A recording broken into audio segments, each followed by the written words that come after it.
Hello and welcome to the sideboard here for the Players Championship. I'm Ken Crocker here with our reigning champion, 2014 Player Champ, and Platinum Pro, Brad Nelson. Brad, good morning. Good morning. Feeling good? I am feeling good. Feeling prepared? Yeah, last year I had to do the grind like everyone else, but this year I just sat in Roanoke. You better be prepared. You had a whole year to prepare for this one tournament.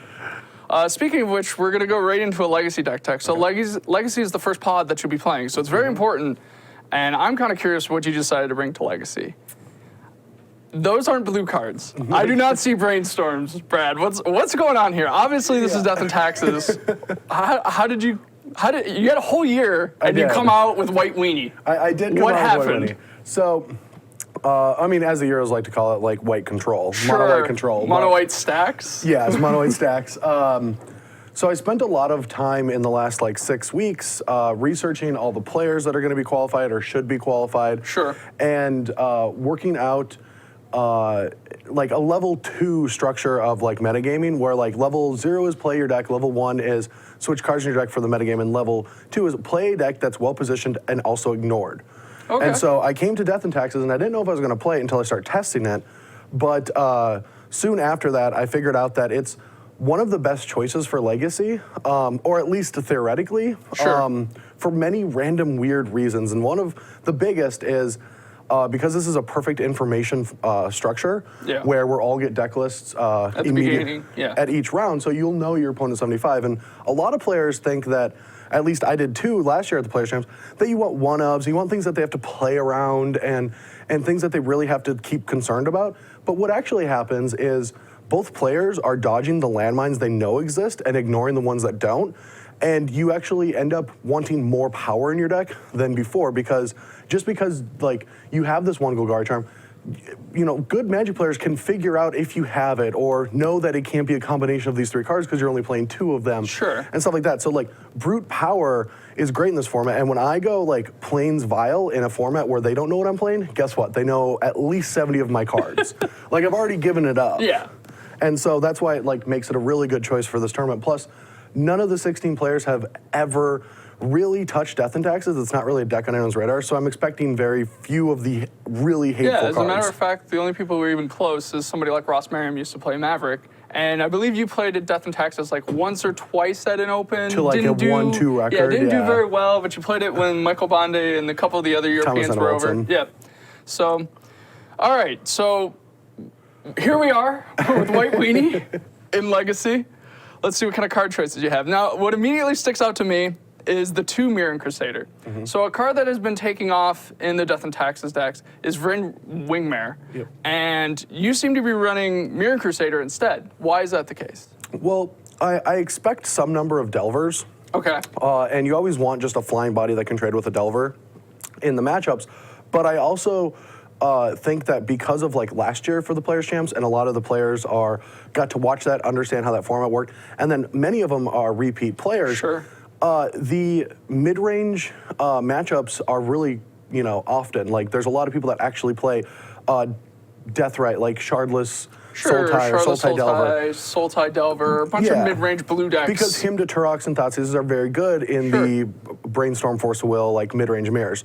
So that card is going to be one of the more important things in my deck in those the Abrupt Decay matchups, so that when you have this in play against them, they don't have an out.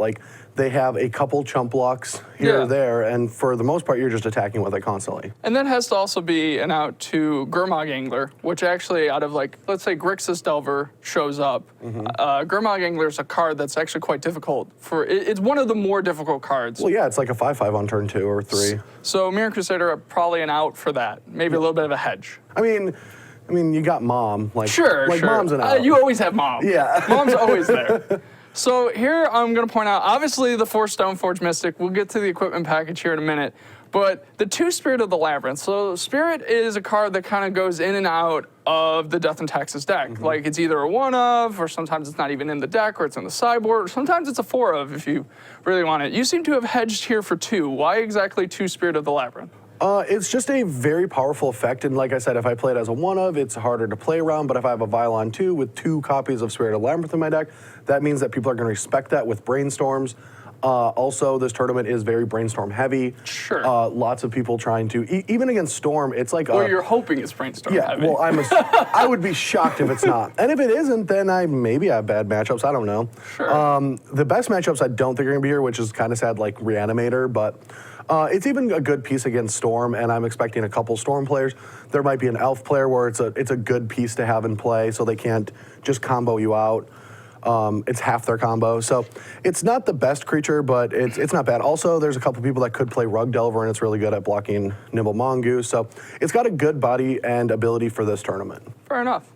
So speaking of the Stoneforge package, we got one Batterskull, one Sword of Fire and Ice, and we got one Umezawa Jitte. So the question here is, why Sword of Fire and Ice? Now, a lot of decks could run Sword of Feast or Famine, and I've seen Sword of Light and Shadow, but not Sword, Fire, Knife so much.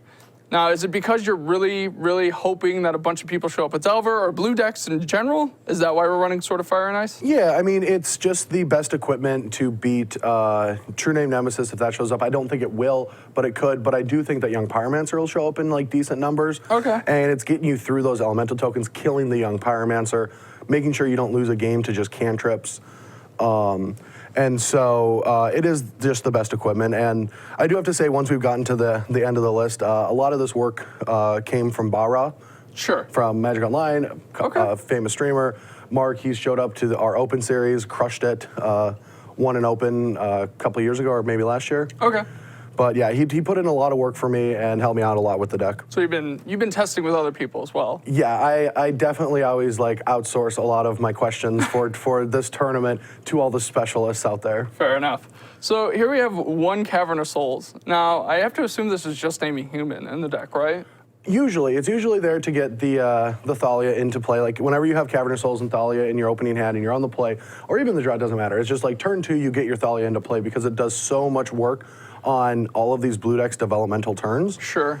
Hard to cast Brainstorm for 2 mana. Exactly, yeah. And then fetch and actually do something else with your mana.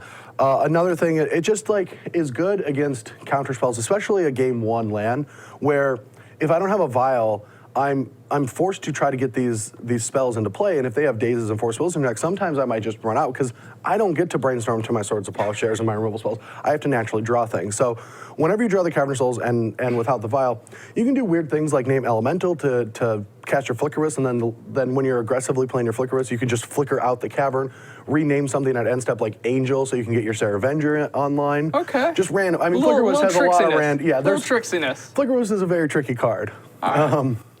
So, obviously, we're on the mana denial plan with Thalia. You have 4 Wasteland, 4 Rishadan Port. But like you said, you're not running Vryn Wingmare. So how effective exactly is this if you're not running as many Hate Bears that tax somebody's mana? Well, it's kind of a free roll in this deck. You do have, one color. You have a lot of lands that don't produce that color, but you have Vials that usually mean you're not really using your mana that often.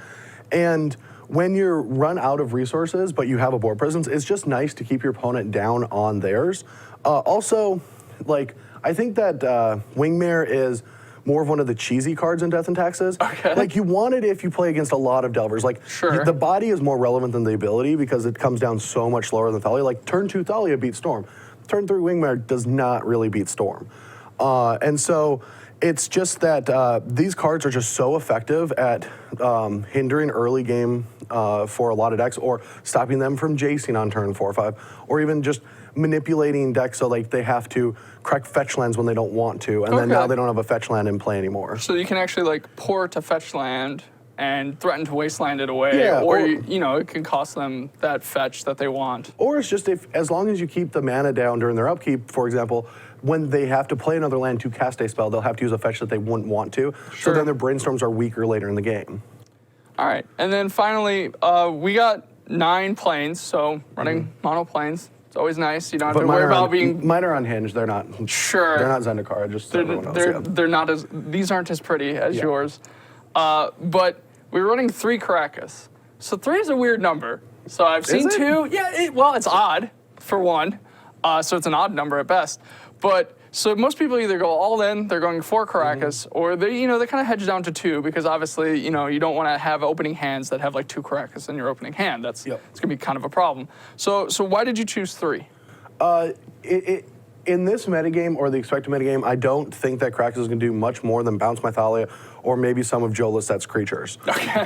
But outside of that, there are decks that players like that are very powerful, and they like, for example, I think everyone expects a decent number of Storm. Sure. And now that might mean that a couple people might bring Reanimator. Someone could show up with Sneak and Show. Like, I'm not saying these decks will exist since I'm one of the Sneak and Show guys. Yeah. But Reanimator is a very powerful Legacy deck, and if people are ignoring graveyards because they expect different sides of the format to show up, it's just important to have this card because I'm not playing any Containment Priests. I wanted to make sure that I had all 3 Krakus. Okay. I mean, the max is 4, but that's when you know Emrakul is in your Yeah, metagame. when you know everybody. It's like open series sort of thing. When you know you're going to run into an Emrakul at some point. Yeah, you want high numbers that, or if you're playing Brimaz, since you can bounce your own legendary creature. But I thought that 3 was a safe number. All right. So obviously you're playing a Hate Bear style deck, so there's going to be a little bit more hate in the sideboard. We already have the 3 Aether Storms Canonist.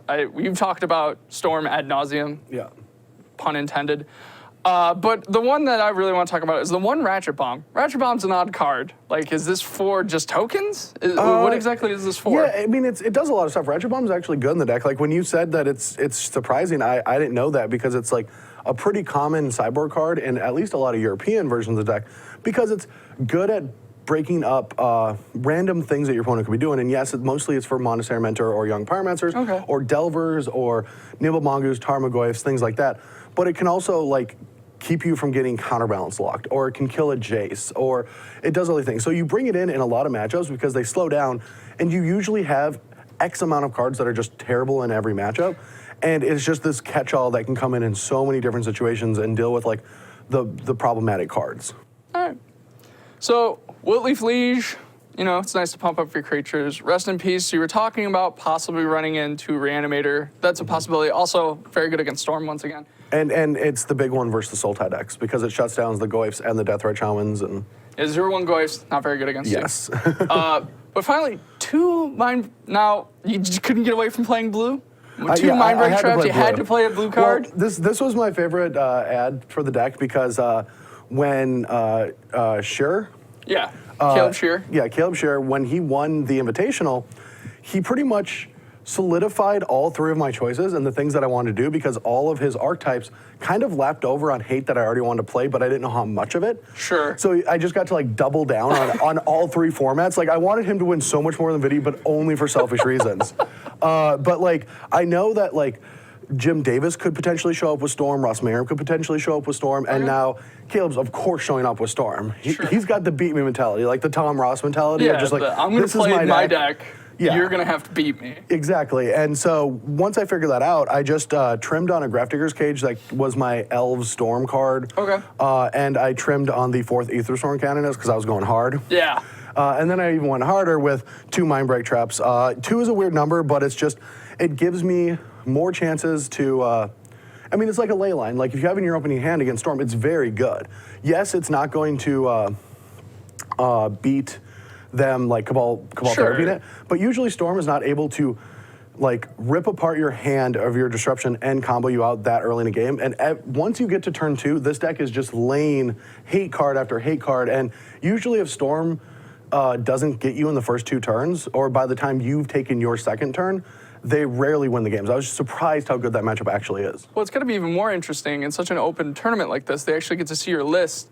It's going to be funny to see after sideboard if we have somebody blind name Mind Break Trap with their Cabal Therapies. Well, against me, if they're going off that turn, they of course will. Yeah, but like turn 1 or something against a mono-white deck, they're going to be naming a blue card for their Cabal Therapies. So, I mean, there's no other way that they can win. I mean, I can get unlucky or something, but I mean, with 4 Thalias, 3 Rest in Peace, 3 Aether Storm Canonists, 2 Spirit of the Labyrinth, you just have so many ways to disrupt that deck. Yeah.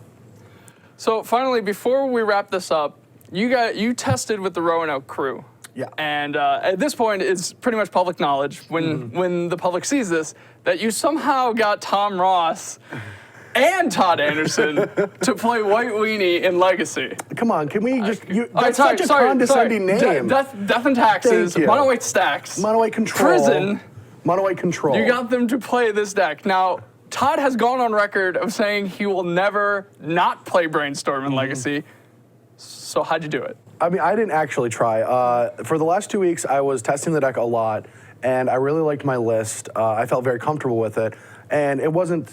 I didn't feel like it was an emotional attachment to the deck because I didn't pick it before I actually looked at all the stats. And when they got back from Vegas, you know, they've been playing some Modern, they've been playing a lot of Standard, and when they got back, they didn't know what to play. Both of them have not done that well with Infect for a while. Infect doesn't even seem like that good of a choice. Plus, at the Players' Champs, metagame is a real thing, and last year I beat Tom up real badly because he showed up with his two decks. You're gonna have to beat me, so I'm gonna show up with Infect. Yeah, and that's what we learned from the last Players' Champs, that the players that did the best were the best players in the room that also could metagame and could go that one step further. Tom and Ross ended up in 5th and 6th, losing with their, you know, trademark decks. And so this year, I think we will see a little bit more moving around from the players that have played it both years. And Tom knew that he couldn't play Infect in Legacy. And so I guess they played this. I felt uncomfortable about it. Like, I'm fine jumping down with my own ship or jumping on someone else's and sinking, but I don't like... don't like bringing them aboard. Yeah, I mean, I told them, I was just like, I'm not comfortable with this, and they're just like, well, we don't have anything better. Like, this is the best chance we have. Corona crew is all aboard the Brad Nelson SS. Yeah, so now, I mean, I can't wait to see the look on everyone's face in the room. I don't know if everyone's going to laugh at me at home or think that we did something really intelligent. We'll see. You know, the chips will decide what people say. But 3 out of 16 people in this tournament, almost a quarter of the field, is playing Death and Taxes, which is a ridiculous number. Yeah, well, hopefully you run into all the Delvers and you guys take it down. I mean, I'm assuming it's all Delver and Storm, and maybe, I don't know what Ollie and Kevin Jones will do because they're wild cards, but that's my predictions. All right, fair enough. Well, thank you for taking the time to size in from the sideboard. Really appreciate it. Good luck in your rounds, Brad. Thank you. All right, you guys stay tuned for more action here at the Players' Championship.